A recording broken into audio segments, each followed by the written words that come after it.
Happy Independence Uganda. Twabadde jjo ne independence yaffe.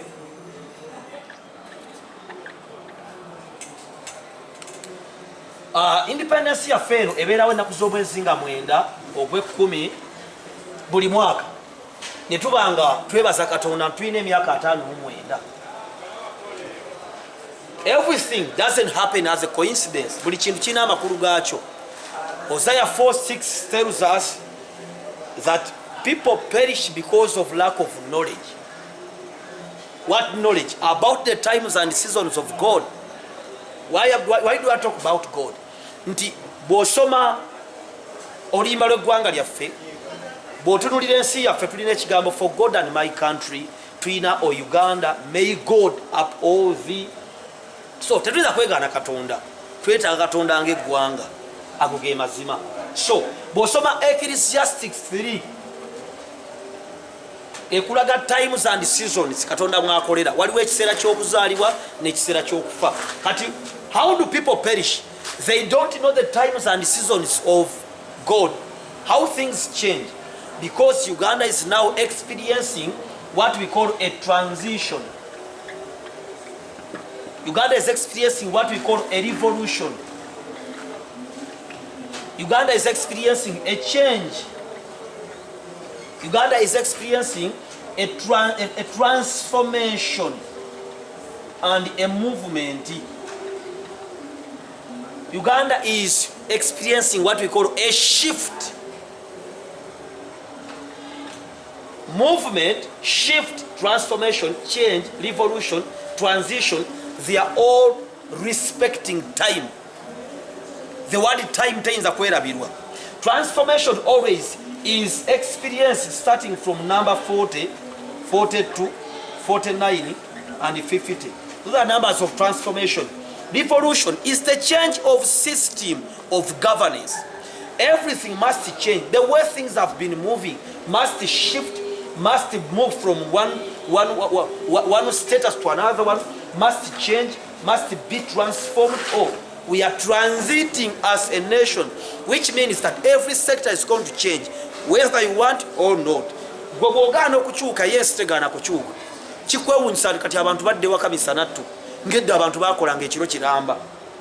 Kati bw'otamanya bino ogenda kukuzikirira kubanga gwe tewamanya nti ebiseera bituuse ebyokukola ekintu oba ebyokukyukakyukanga gwe. That's why we have a pandemic and we have a lockdown. A lockdown is to see through what we have been moving. Kubanga obulamu buyinza okuba ne tenses 3. We have the past tense, your past life, your background. We have the present tense, what you are doing, what you have achieved. And we have the future tense, what you are willing to do, what you intend to do, what the purpose and the vision and the goal and the mission of yours is. So we have to respect the following words. But with respect to time, transition, revolution, change, transformation, movement, and shift, with respect to time, Ecclesiastes 3.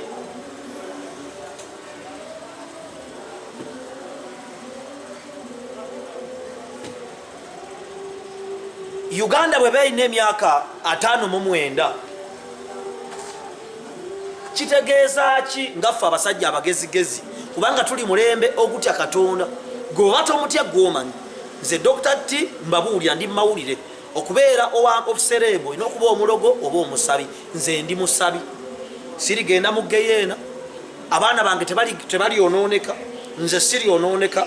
Ngenda kuwasa, sirikola divorce. Lwaki? Si lwakuba nti ndi mulungi nnyo, lwakuba nti Katonda mukolera missions abalaze batasobola. Abamu ne munvuma n'ensigalawo anansaasira olw'ekyo. Kubanga bw'osoma Bayibuli waliwo omusajja eyasanga Omuyisirayiri ng'ali mu kwenda n'omukazi omulala n'abafumita effumu, Mukama n'amuwa shalom. N'amugamba nti kino ky'okoze baaba gwe n'abaana bo balibeera n'omukisa, n'amuwa ebintu 7. Shalom is number 7. I always tell you 7 is completeness, perfection, help, health, and others. Is a number of completeness. What does 59 mean? Because we have two numbers. We have 5 and we have 9. 5 is a number of grace. Whenever you see number 5 is a number of grace. But 9 stands for a fruit. We get this fruit from the Holy Spirit, which is number 7, the menorah. 9 always appears in Galatians 5:22. 9 is a number of a fruit. Love, goodness, and others. They are 9. So we are having 2 things at a go. We are having 5, which means grace, and we are having 9. But more so, when we visit the Bible, tugende kwa mu Bible, Isaiah 59. Isaiah 59 etugamba nti omukono gwa Mukama, the hand of God is not shortened or weakened. God is not deaf. Katonda talinga jamikali kyanti yatabuseemu ku mutwe ali butabika. No. Bible etulaga nti Katonda ekimugaana okukola bwe bubi bwaffe. Which means at 59, every person who fears the Lord must be kneeling down to repent, starting from me who is telling these words to you who is watching me. Tulina okwenenya emyaka gyaffe egiyise egya Uganda emabega ng'abantu tubadde tulina obutali butuukirivu tutambulira mu ng'eggwanga ate ng'omuntu, kubanga Bayibuli egamba bwe tugamba nti tetuli boonoonyi tuba tulimba nga n'amazima tegali tuffe, buli muntu ayonoona. Kati wano kwe kwetoowaza oba Second Chronicles chapter 14 verse 7, like awo ne nti abantu ba Katonda bwe beetoowaza abatuumiddwa erinnya nalokoka, bwe ndokoka nfuuka omwana wa Katonda, nti abo bonna abaamusembeza Yesu baweebwa obuyinza ofuuka abaana ba Katonda. Bwe nfuuka omwana wa Katonda mbeerako erinnya lya Katonda, kati mbeerako erinnya lya Kristo ery'omusaalaba, mbeera muzzukulu wa Ibulayimu, Isaac ne Yakobo, kubanga Jesus Christ is the seed of Jacob, Isaac and Abraham. Era tugamba nti Jesus Christ is a grandson of David. So bwe ntuumibwa erinnya lya Katonda, Second Chronicles 14:7 oba 7:14 ne neewombeka wansi ne nga nti ayi Katonda Dr. Tyo nsaasire, kubanga nyenze nvumye mpemudde ngwago wadde. Then automatically Isaiah 60 must come in the picture. If we repent, we are having 59 years. It's equivalent to Isaiah 59. Bwe ntuula wansi ne nga nti ayi Katonda onsaasire ku lw'ekibi kyange, Katonda agenda kusanyuka. Katonda bw'asanyuka agenda kumulisa ebigere byange n'ennamba 7 ye Mwoyo Mutukuvu. Olwo nfune ekibala ekya nnamba 9, Galatians 5:22. Olwo nno ku Isaiah 60 ngolokoke njake. Wakati bino byetaaga omuntu akkiriza Kristo. Oba tokkiriza Kristo n'oja engeri gy'oyatula obulokozi, ekkanisa mpitirivu n'ababuulira enjiri mubalaba. Kati abakkiriza Kristo tulina okunyweza obulokozi baffe mu 59, and then we prepare for 60. Omuntu anyweza atya obulokozi?